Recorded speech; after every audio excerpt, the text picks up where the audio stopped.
Well, it looks like we have the next big gaming failure that's going to come with AAA insisting that they can do what they used to do and can no longer do. Making quality shooters, making games worth the money.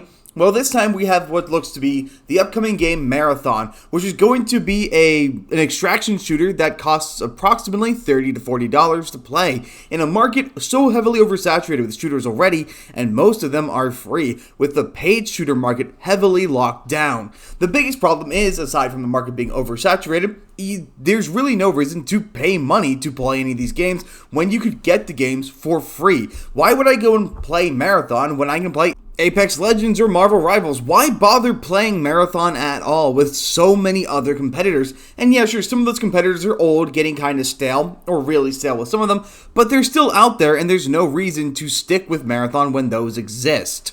Furthermore, this trailer is mighty atrocious. This is one of the worst shooter trailers I've ever seen. Now, don't get me wrong, I'm thoroughly a fan of the extraction genre, and I think it's one that is heavily underutilized. I like the idea of going into a map, collecting resources, and getting out. I like the idea behind Tarkov, but I unfortunately have a desire to talk to women, so I will not be playing Tarkov ever. I love Hunt Showdown. I think it's a fantastically designed game. The only issue is difficulty makes it hard to sit down and just play for the fun of it. So something that's more of a casual extraction shooter would be a great thing to do when I've got 20 minutes to an hour to kill. But this doesn't look like that. Yeah, Hunt Showdown is a little bit of a slow game because it's supposed to be. You are supposed to spend a couple of hours a day playing only a handful of runs of Hunt. The average run of Hunt is going to take you 20 to 40 minutes, if not longer. And that's assuming everything goes swimmingly. And then with the hyper-realistic design of the game, with all the guns being similar to how they were in the real world, it makes sense that game is a lot slower, especially when you're dealing with a one-hit TTK most of the time. But this game, I'm not even sure what I'm looking at. I don't know what the aim of the extraction is, what you're getting at. The trailer has some interesting cinematics to it, but that's about it. But holy Christ, the gameplay. This looks like I've slowed down the footage. The footage in this game is so unreasonably slow.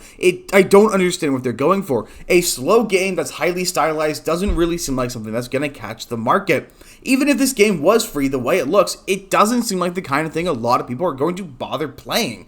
Because it looks slow, it looks tedious, it looks boring, and it looks bland. It looks like it's completely devoid of an identity. It's like they forgot to finish coloring it in, and just look at the speed of all the movement, the way that they do everything, the way that they walk towards each other.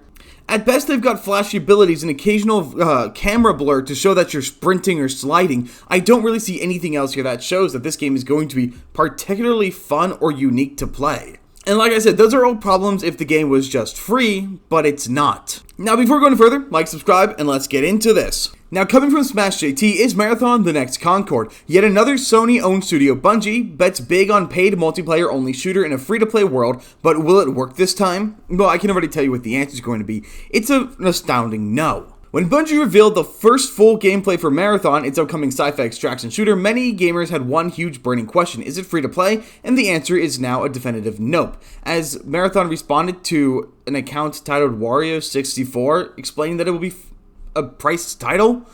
Interesting place to disclose that information, but at least we're disclosing it. Now, according to official statements from Bungie, Marathon will be a premium title, meaning players will have to pay to play for a full game experience, including a campaign mode. Sure, why not? Oh wait, there is no campaign. It's only multiplayer.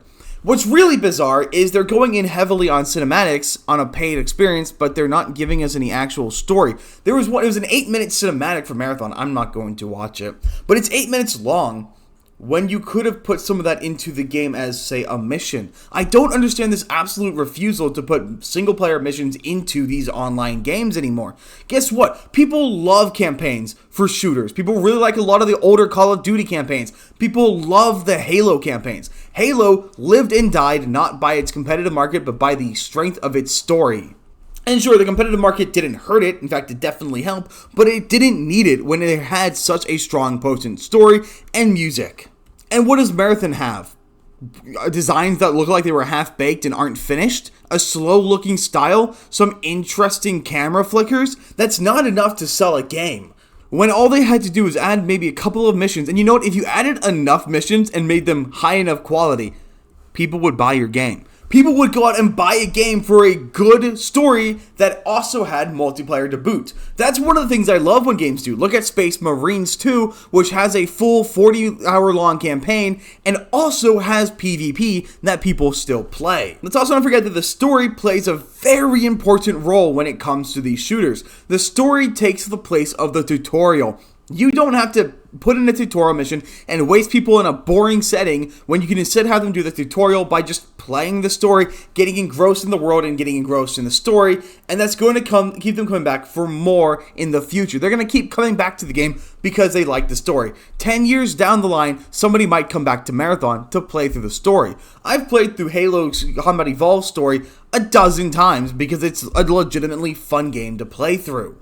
Once the multiplayer cycle for this game ends, this game will have no staying power. Now, at least it currently won't be set at the $70 to $90 AAA standard, and most likely the price point would be closer to $30 or $40, similar to Concord that was $40 USD. Have we learned nothing, Sony? Bungie also confirmed that Marathon is set to launch on September 23rd, 2025. The optics thus far aren't great. Yeah, I'm seeing a ton of parallels to Concord. Inoffensive designs, uniboobs, wacky hairdos, and a lack of overall care and integrity in the design of the game. It doesn't look particularly inspired.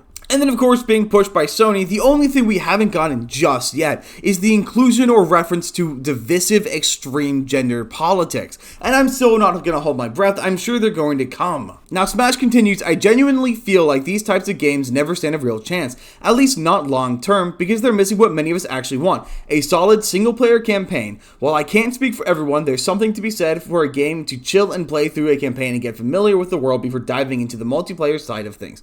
Especially when paying an upfront cost, watching the cinematic shorts Bungie has dropped for Marathon lore, I can't help but think, hey, this looks really amazing, so why isn't it part of a campaign? Exactly like Concord, they blew their load on cinematic hype with nothing to back it up in terms of story-driven gameplay.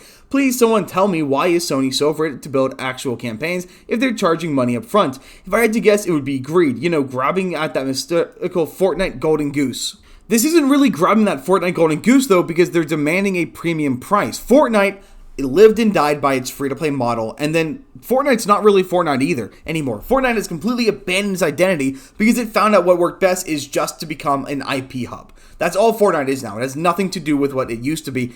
People who, if you took somebody who was playing the original Fortnite and brought them into now, they wouldn't recognize the game, and they probably wouldn't play it. Granted, Fortnite was always shit, so I don't particularly mind that they destroyed that game and made it to something completely different. And while we have an industry standard currently of games giving us cinematics instead of story missions most of the time, with Overwatch and Apex Legends really nailing that down, especially Apex.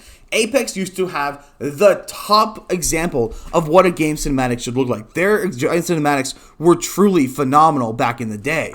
But because the game was free to play and we didn't really care enough about the story, the idea was just drop, kill, leave, drop, kill, die. That was all you ever wanted to do in Apex, and that's what it was good at. The cinematics were just a cherry on the top. But it was a free-to-play game, and there was so much other things to do other than pay for it. And therefore, because you weren't paying for it, you weren't really owed any kind of extra stuff. But I'm not expecting But I shouldn't really be expected to drop $40 on a game that's not really trying anything new. I'm not seeing any new techniques here. Yeah, I paid money for Hunt Showdown. I paid $40 for it. But Hunt Showdown is a unique kind of game. A game that honestly justifies a price tag because of its extreme difficulty ceiling. If they had made it a free-to-play game, they would be constantly bombarded by people complaining that the game is too difficult for them to deal with, and people who would refuse to put the time investment in to learn the actual game. There was something new in Hunt Showdown. There's nothing new in this that we're seeing. There's nothing to inspire anybody to want to buy Marathon. Now, Smash continues that he personally doesn't think Marathon will crash and burn as hard as Concord, at least immediately, but he does believe it'll eventually go free to play at some point, and when that happens, those who paid early will just end up being the ones who forked over cash for early access and nothing more. I honestly don't think it would go free to play. If they find out that this game is going to be Concord 2.0, they understand that there's no reason to maintain the game. Nobody's going to care. Bungie already has a pretty large market cap with Destiny 2, and with this game looking like it's going to try and emulate some of that with the low TTK and a shotgun meta that they seem to be showing off pretty heavily, and relatively uninspired abilities, the only difference is Destiny 2 looks bombastic, whereas this game looks like you're rendering it on a pregnancy test. And with games like Marvel Rivals launching as free-to-play and Call of Duty dominating the paid multiplayer space already, asking people to pay upfront for a multiplayer-only title is always going to be a tough sell, especially without a campaign, or anything to make your game look unique. There's some robot dialogue, some hints at stuff about life and dying, and that sounds interesting and all, but not $40 for only multiplayer level of interesting. Because here's the thing, when you put a price tag on a game, part of the reason people want to buy a game is you have gate-kept them away from the content. If I put a price tag on BioShock, then the reason people are going to pay is they want to experience the BioShock experience. BioShock is the goal. That is the main thing they want to see and want to do. That's why they're playing BioShock. Now, you can experience the story, but there is a level of removal when you watch versus play a game. So the point of putting a price tag is to gatekeep the experience of the game. Multiplayer experiences are a dime a dozen. There are very few multiplayer experiences you can't get somewhere else for cheaper or free. And this game, so far, just isn't offering anything to justify any price tag, let alone a $40 price tag. At best, you might be able to beg for $10, and you might get a couple people willing to fund it. But what's even crazier is even with the $40 demand, they're also going to be adopting a seasonal model with battle passes, the same model Destiny 2 players have already grown wary of. In fact, the model that pretty much everyone is growing wary of. The only hope of a battle pass model right now, the only one I think is currently sustainable, is Marvel Rivals, a 3-month battle pass cycle where battle passes stay as soon as you buy them and they're permanent. They don't go away. And they're incredibly generous with how you earn the rewards to complete it. I've never felt like I have to struggle to complete a Rivals battle pass. You just complete them by playing the game. And Smash AT is perfectly correct here. It is a massive risk to go and demand a $40 price tag for any game right now, especially a multiplayer exclusive. I also do wonder whether or not this game is going to be a Sony exclusive or a Sony and PC exclusive, or if it'll also branch out to Xbox and maybe Nintendo. While I severely doubt it, they might have to if they really want to try to recoup any of the cost of development. But with the pricing model isn't handled perfectly, and if the gameplay fails to immediately hook players, Marathon could face the same fate as Concord or even Anthem. Bungie says more details will arrive this summer, but until then I can't help but feel like Marathon is setting itself up to be the next big live service flop. I suppose time will tell. It should be very interesting to see regardless.